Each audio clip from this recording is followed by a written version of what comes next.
Hey, YouTube friends and family. Thought I'd get on here and share another story with you. These stories are kind of a food for thought series. I hope you enjoy. And if the stories are a little too long, perhaps you can listen to part and come back and visit again for a follow-up to get to the conclusion. Let me know if you enjoy with a simple thumbs up or a comment, or both. I really enjoy, and I hope that you enjoy the stories. The title of this one is The Neighborhood Help System. The timer on my stove chimed that it was time to remove the aromatic roast that had been cooking for over 2 hours. A savory scent triggered each taste bud to excrete saliva in anticipation. No doubt in my mind that Mrs. Sanders next door could smell it too, along with her clan of 6 children. Adding just the right seasoning always tempted the hunger pangs to awaken. I smiled as I opened the oven, removed the lid to my Dutch oven, and placed the thermometer into the center of the huge roast. Buying the biggest roast and getting it cooked would help to complete a week's menu of mouth-watering recipes. The butcher at my market was a rough-looking guy named Bruce. To first look at him, one might think that he should be riding the bull rather than selling it. And sell it he did, in more ways than one. Bruce was always more than willing to share some wild story that he had read in the news or observed on his way to work. An asset to the market's butcher department, Bruce was always more than happy to cut any special order roast when I asked. A smile adorned his rough face when he saw me approach, as he knew I was there for a grand order, one that perhaps in days of yore may very well have been fit for a king. "You're looking chipper today, Mrs. C. What can I do for you?" "Chicken breast on sale, buy one get one free," he said. He chuckled and spoke at the same time, a talent that I, for one, would never master. I remember thinking at one time if this was his normal way of speaking. Is this how he always talked? I questioned. I explained what I wanted, and he was prompt to jump right in to fill my order, displaying the roast as if it were some gorgeous model on a runway. Prior to my acceptance and the wrapping and posting of a label designed for the price and weight. Yes, it would be a great roast for what I had planned. If all worked out, it would definitely stretch far into the week, making menu planning quite easy and inexpensive. I was always one to stretch the dollar as far as I could. This proved to be an asset quality for my adulthood, allotting my family many trips and vacations over the years. Still, though, we enjoyed life. We were able to save a fair amount of money at the same time for a rainy day. I grabbed the hot pads and carefully removed the covered roast to the counter. Here it would rest while I mashed the potatoes and heated the carrots. Once the table was set, we would sit down, say our blessing, and devour the luscious meal. My children would yum, with the exception of one son, Timothy, who refused to come to the table to eat.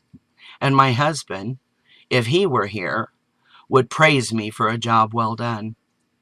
I would feel satisfaction knowing that each belly was filled and that my family was in good health. Dessert would follow after supper had settled, usually a scoop of ice cream or a slice of homemade pie. Yes, I took great care of my family. They were never leaving the table hungry or going to school on an empty belly. Mrs. Sanders, had heard through the grapevine, could not say that. In fact, I heard my own children say that Mrs. Sanders' children, seldom, if ever, ate a nutritious breakfast prior to their 6 to 8 hours a day at school. What a non-caring mother, I recalled thinking. She surely does not love as deeply as I do. I mean, how could she? I mean, how hard is it to get up and fix breakfast for your precious children? Mr. Sanders once worked for the lumber yard on the outskirts of town. I wasn't sure if he still did or not. It seemed he came and went all hours of the day. Mrs. Sanders, last I heard, worked cleaning houses for the Richies on the other side of town. Working for rich people probably paid well, I thought. I wondered why she never dressed up like me. I mean, I had seen her at the school's parent meeting just a week ago, and she hadn't even bothered to put makeup on her face. Her clothes looked like something a person might find in a second-hand store's free bin. Yes, she sure must not handle money as well as I did, I gloated to myself as I removed the dishes from the table. Stacking them in the sink to rinse, I suddenly noticed Mrs. Sanders in her back screened-in porch. Her porch and my kitchen window lined up perfectly on each other.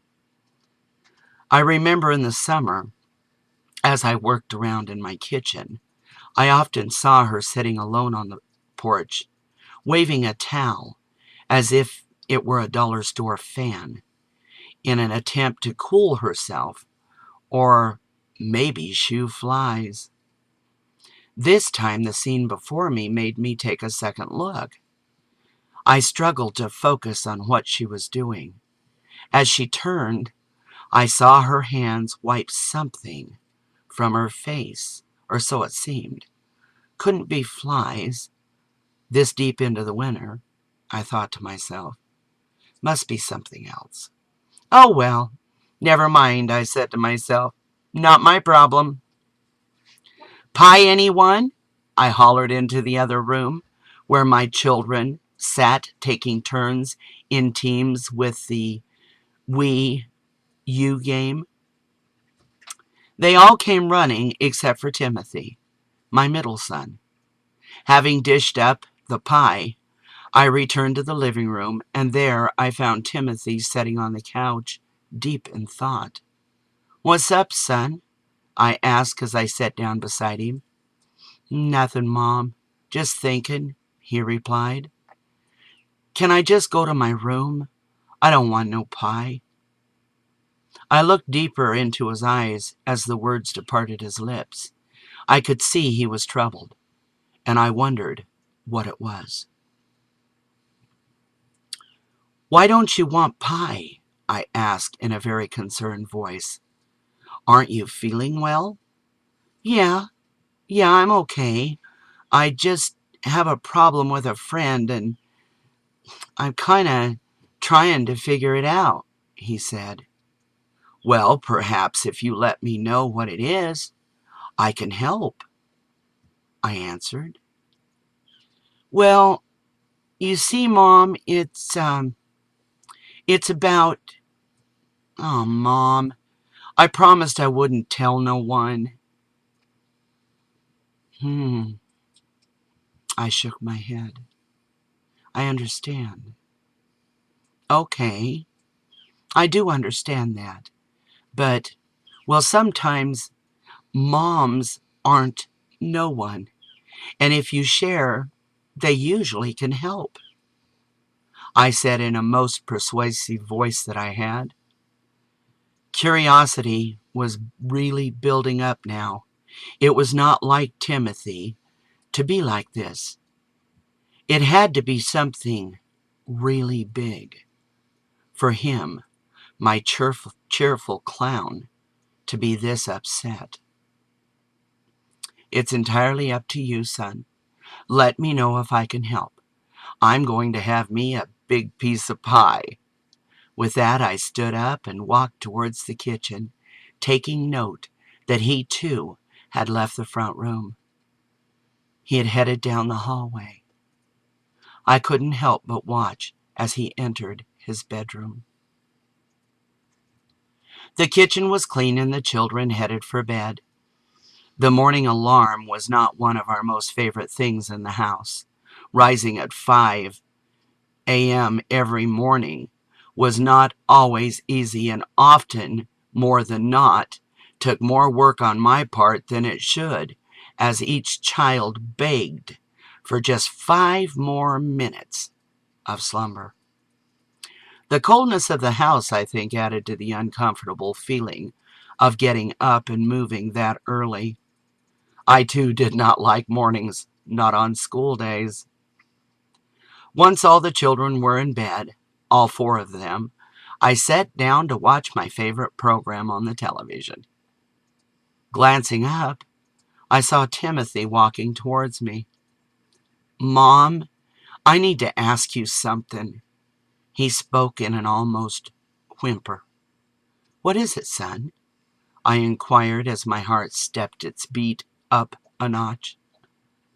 Something had to be wrong, I thought, as I locked my eyes with my son. The happy-go-lucky child that now stood in front of me, with an end-of-the-world look on his face. "It's about Billy. You know Billy," Timothy said. "Billy? Billy Sanders?" I asked. Yeah, Mom. That's the only Billy I know," he exclaimed in an almost annoyed voice, as if by some superior sense of ESP I should know the who, what, where, when, and why. "If it's okay with you, Mom, I want to take some food over to Billy for him and the other kids." I felt my brows drop into a version of unibrow as the shock of something kind of electrical, like an electrical charge, ran through my body at the same time. "Food?" I said with an air of disbelief. Timothy hung his head. "I was gonna sneak some, Mom, but, well, I thought I'd get grounded if I did." He started to well up. "Why would you want to take food to Billy?"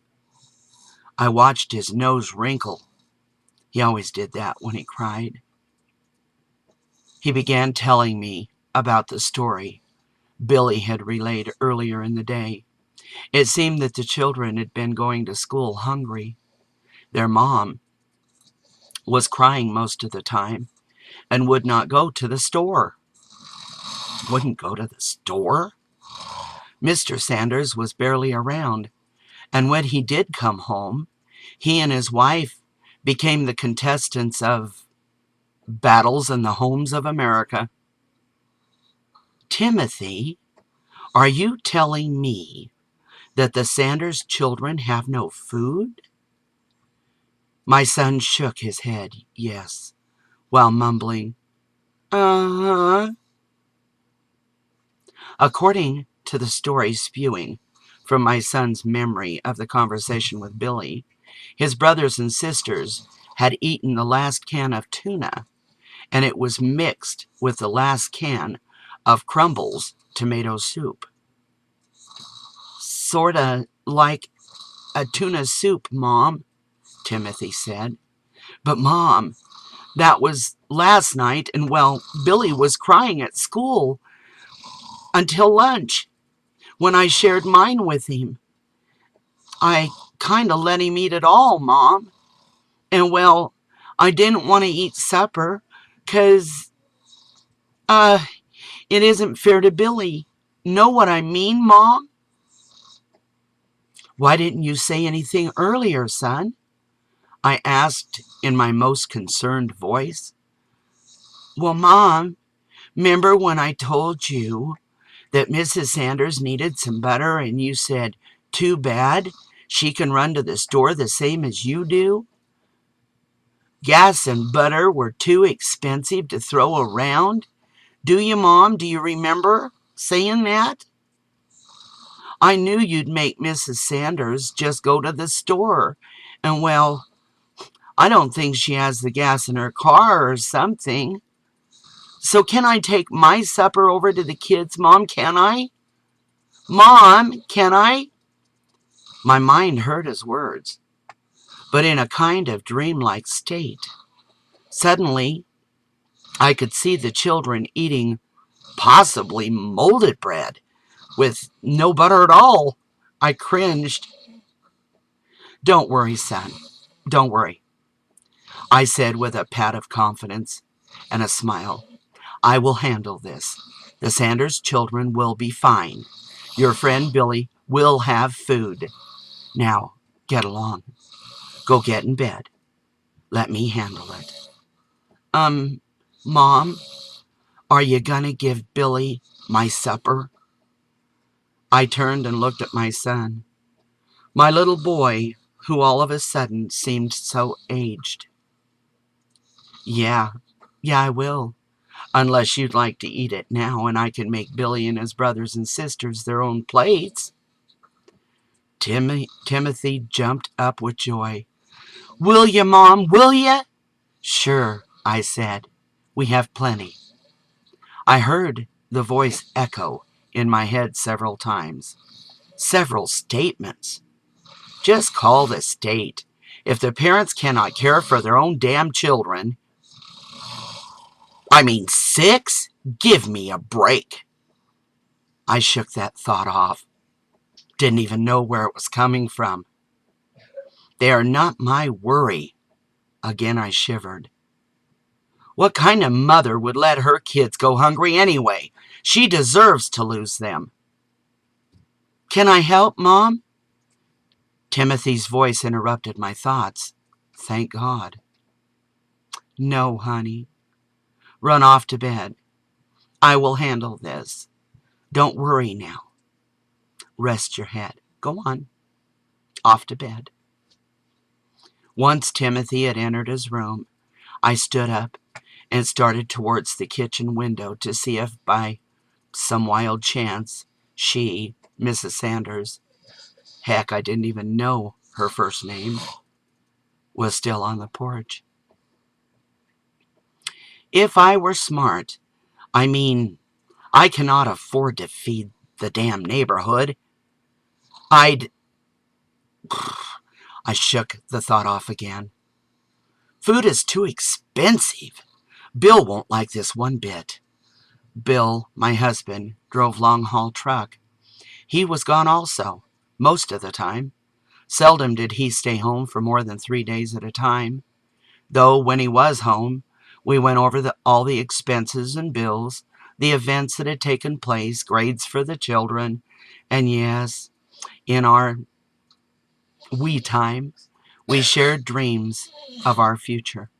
Places to go and things to see, he'd say. A smile adorned my face at the thought of him. One thing Bill did not like was lazy or wastefulness.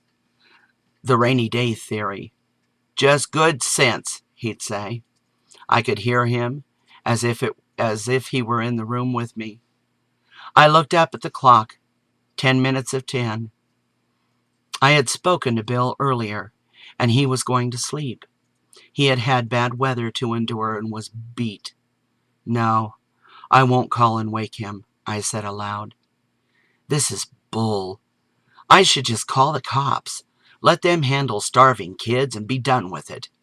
Just as the thought ran its course, I peered out the window, only to see my own reflection. I froze in place.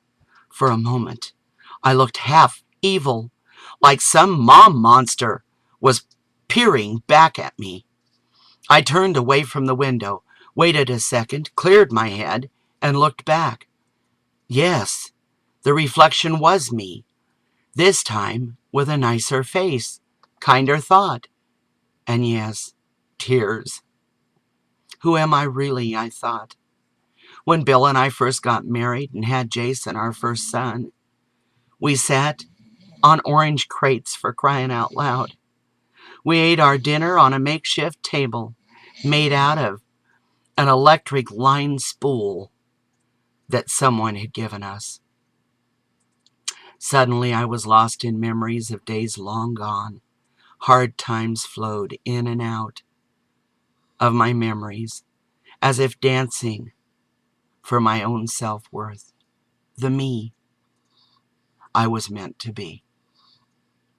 I focused harder out the window. Only one light was on in Mrs. Sanders' house. I went to the coat closet, threw on a jacket, and went straight over.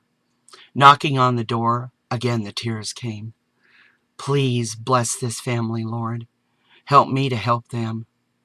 Yes? Mrs. Sanders had spoke from beyond the door. Mrs. Sanders, I said, it's me, Mrs. Castor from next door. I heard the click of a couple locks, and then standing there in front of me was a very tired-looking woman in her late 30s. May I come in for a moment?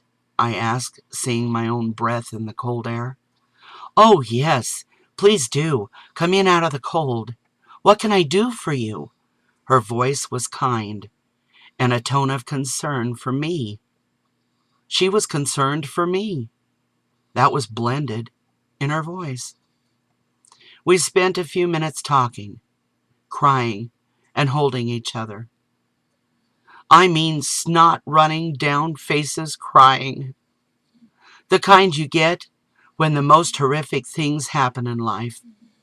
Mr. Sanders had been laid off when the mill went down for the owls.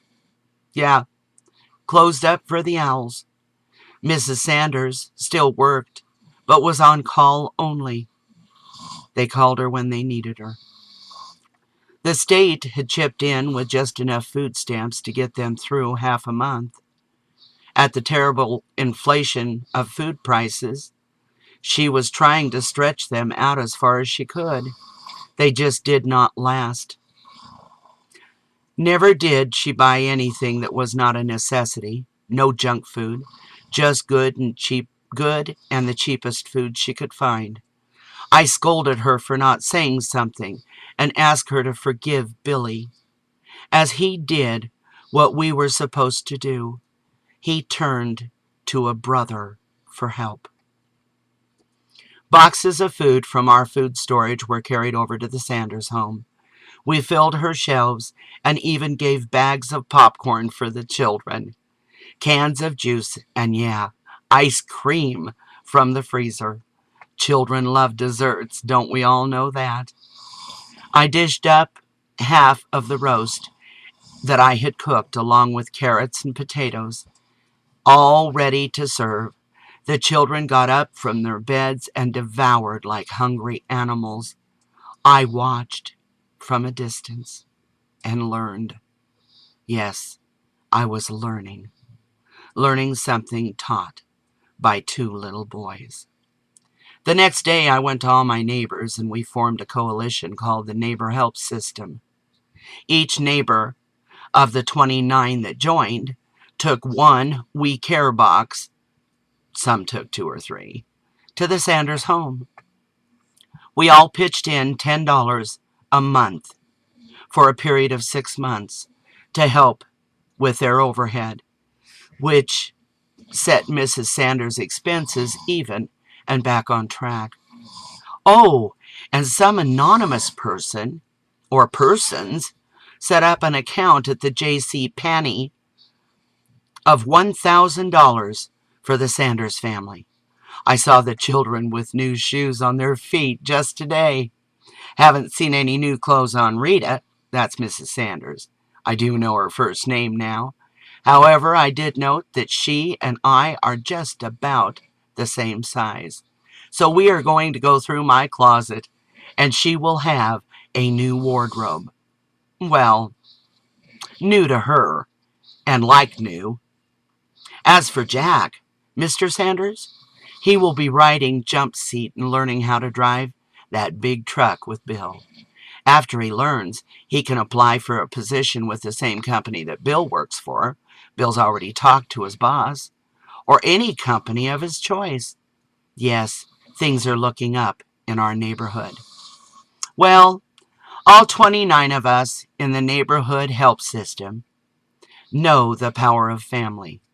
You see, We are all one family. All the people, all the world's people, one big, happy, healthy family. At least in our neighborhood. By the way, have you ever looked at your own reflection in a mirror or perhaps in a window's glass? You may want to check it out just to see who you are really. So there, friends, I hope you enjoy. Great big hugs, a whole bunch of love, and can you think of anything better than a neighborhood help system? I can't. Love you bunches.